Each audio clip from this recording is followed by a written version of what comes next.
कोई नहीं, पिछली बार का डाल ठीक है। नेक्स्ट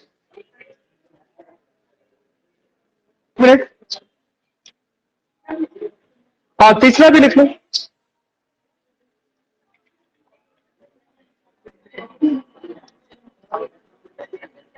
शेप, शेयरिंग स्ट्रेन भी लिख लो, उसमें वॉल्यूम की जगह क्या आ जाएगा? शेप।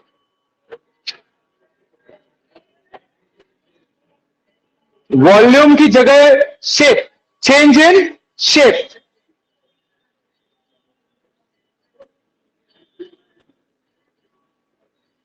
डायग्राम लेकिन बना लेना, इसका बहुत इंपॉर्टेंट है क्योंकि आपको थीटा के बारे में लिखना पड़ेगा।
थीटा के बारे में लिख लेना, is equals to del L upon L. Hello,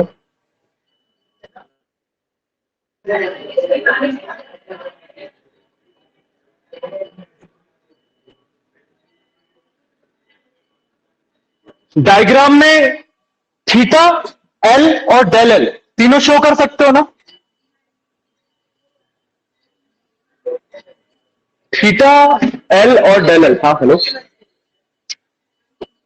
hello हाँ हाँ।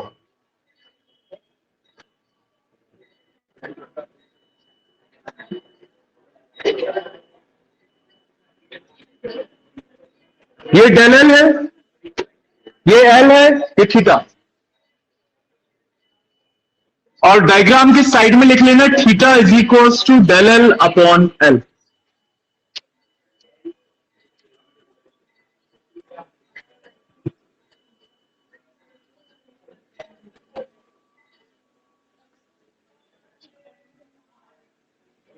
कर लिया इतना?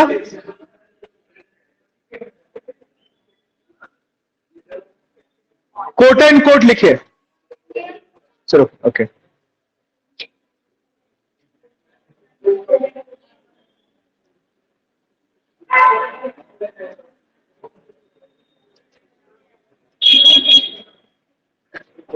बोले, shearing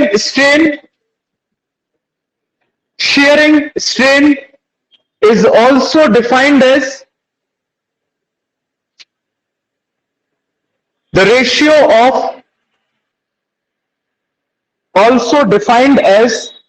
the ratio of displacement of surface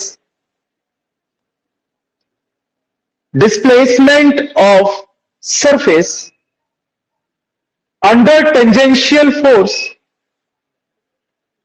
displacement of the surface under tangential force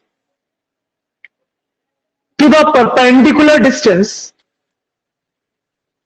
to the perpendicular distance between the displaced surface, perpendicular distance between the displaced surface and the fixed surface. Perpendicular distance between the displaced surface and the fixed surface. Quote and quote close.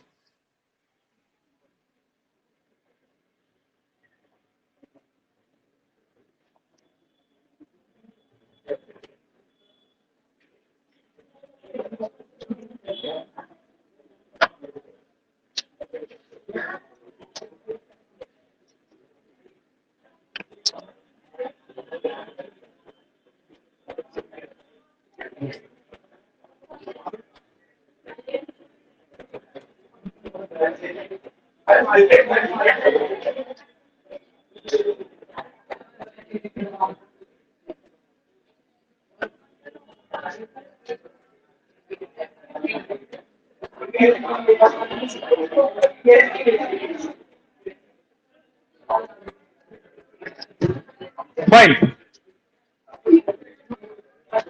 The first surest topic जहां से question आता है, समझिए, सबसे पहला concept elastic, heading मत डालना, इधर देखो, इलास्टिक लिमिट.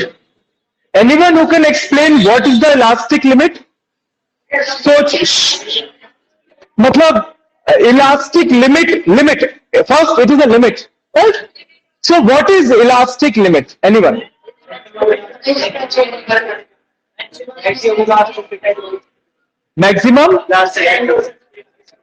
मैक्सिमम एक्सटेंड हो सकते हो कोई भी. इलास्टिसिटी क्या होता है?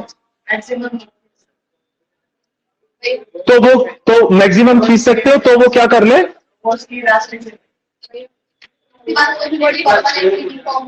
Very good, excellent. This should be a, मतलब ओके फाइन. और भी वर्ड्स हैं डिफाइन करने के. How you can define elastic?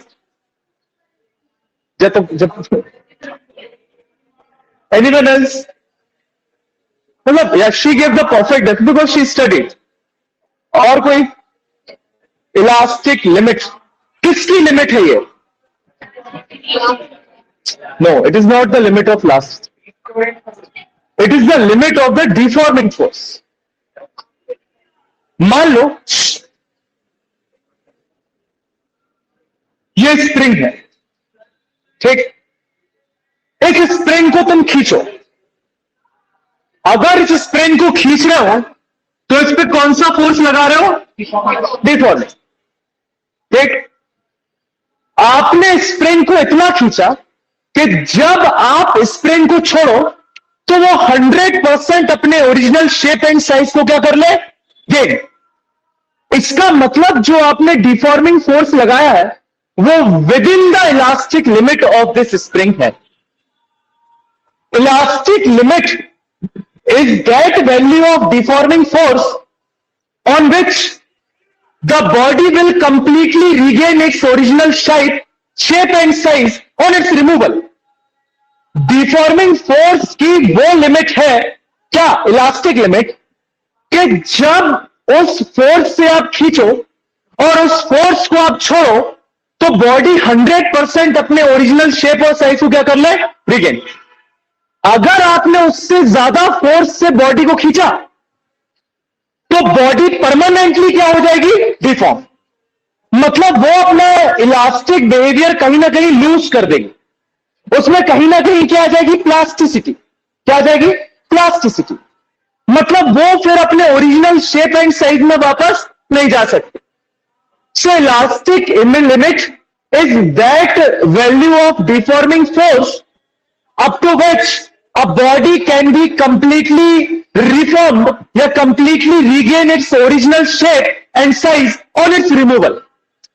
मान लो इस स्प्रिंग को जब आप 10 न्यूटन से खींचते हो और छोड़ते हो तो ये स्प्रिंग अपने ओरिजिनल शेप और साइज को क्या कर लेती है? रिगेन. अगर आप इसको 10.1 से खींचो तो तो फिर ये अपने परमानेंट शेप और साइज को रिगेन नहीं करेगी।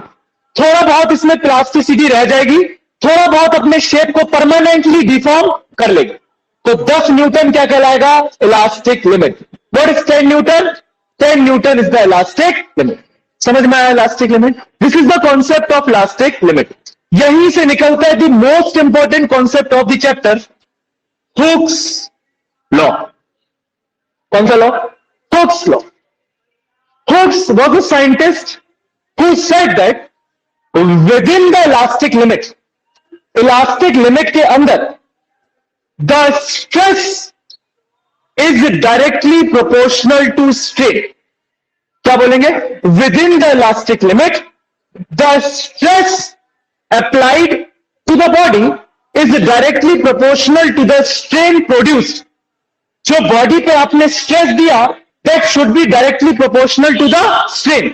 जितना स्ट्रेस दोगे बॉडी में उतना चेंज इन कॉन्फ़िगरेशन आएगा, but within the elastic limit.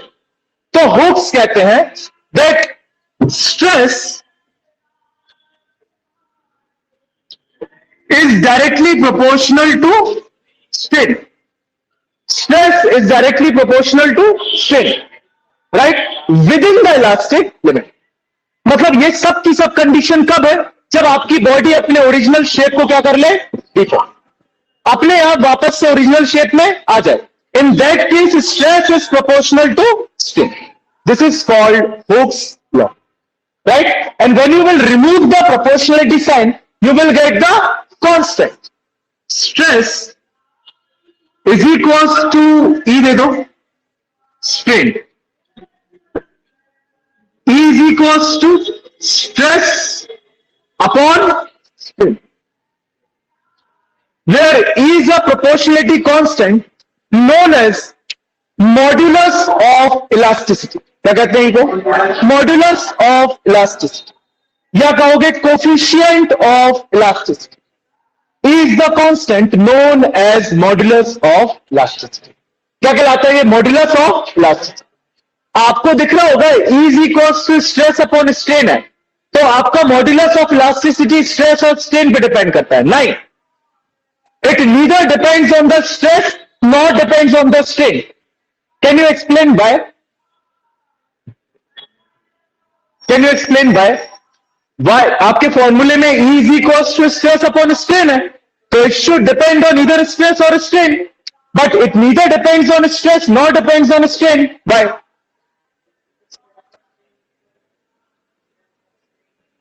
क्या कह रहे हैं? इक्वल रहते?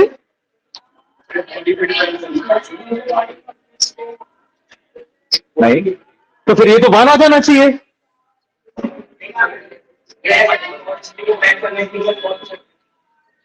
नहीं तो how? Okay fine. Hint, R is equals to V upon I।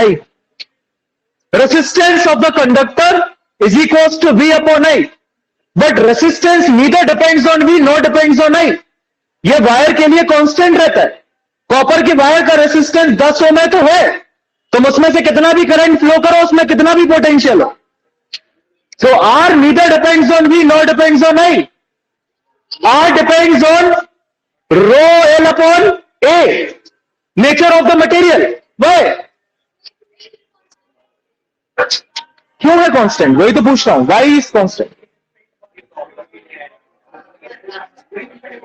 नहीं, आप एक स्टेप ऊपर जाओगे तो आपको आंसर मिलेगा।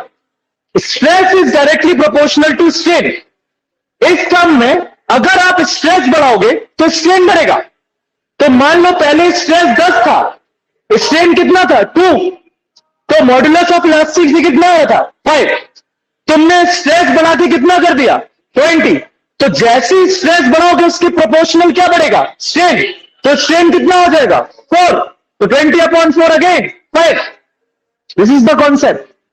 Y R is not depend on V and I? Because V is directly proportional to I। That's why आप अगर I बढ़ाओगे तो V बढ़ेगा और V बढ़ाओगे तो I। तो रेशियो क्या आएगा? कांस्टेंट। तो R is always constant. This is interesting physics, ये आपको नहीं पता था अभी तक। कभी भी प्रोपोर्शनलिटी कांस्टेंट उन टर्म्स पे डिपेंड नहीं करता जिनसे वो निकलता है। एक बार रख लो, लिख लो दिमाग में, कोई भी कांस्टेंट है फिजिक्स और केमिस्ट्री में, अगर वो प्रोपोर्शनलिटी कांस्टेंट है, it will not depend on those values, never. वो हमेशा किस पे डिपेंड करेगा? Nature of the material. किस पे डिपेंड करेगा? Nature of the material. So from here, elasticity neither depends on stress nor depends on the strain. It depends on the nature of the wire. जिस wire को आप क्या कर रहे हो? एक्सटेंड कर रहे हो, उस मटेरियल पे डिपेंड करेगा। For example, R depends on rho L upon A. L is the length of the conductor, A is the area of the conductor, rho is the resistivity of the conductor. It neither depends on your V and I. करते रहो, right? So this is the proportionality constant. तो proportionality constant जिन values से निकलता है उन पे कभी भी डिपेंड नहीं करता, राइट? तो this is called elasticity, modulus of elasticity. यहां पे स्ट्रेस स्ट्रेन चेंज करते जाओ तो 3 मॉड्यूलस ऑफ इलास्टिसिटी मिलेंगे। Again, number 1 Young's modulus, number 2 bulk modulus, number 3 modulus of rigidity. Young's modulus, normal stress upon longitudinal strain. Bulk modulus, volumetric stress upon volumetric strain. Modulus of rigidity, tangential stress upon tangential strain. 3 निकलेंगे ना? 3 stress पड़े, 3 strain पड़े, तो 3 क्या पढ़ेंगे? Modulus. E is equal to stress upon strain. 3 type के होते हैं, तो नो परम्यूटेशन और कॉम्बिनेशन नहीं बनेंगे, बिकॉज लॉन्गिट्यूडनल स्ट्रेस या नॉर्मल स्ट्रेस सिर्फ लॉन्गिट्यूडनल स्ट्रेन कॉज कर सकता है, तो एक ही बनेगा। वॉल्यूमेट्रिक स्ट्रेस सिर्फ वॉल्यूमेट्रिक स्ट्रेन कर सकता है, तो 2। और टेंजेंशियल सिर्फ टेंजेंशियल। तो ये नहीं कि पहले उठाओ लॉन्गिट्यूडनल 3 से मैच कराओ, नहीं। There will be 3 modulus of elasticity. Number 1 Young's modulus, number 2 bulk modulus, and number 3 modulus of rigidity. And this is Hooke's law. Clear? What is elastic limit and what is Hooke's law? लिखिए,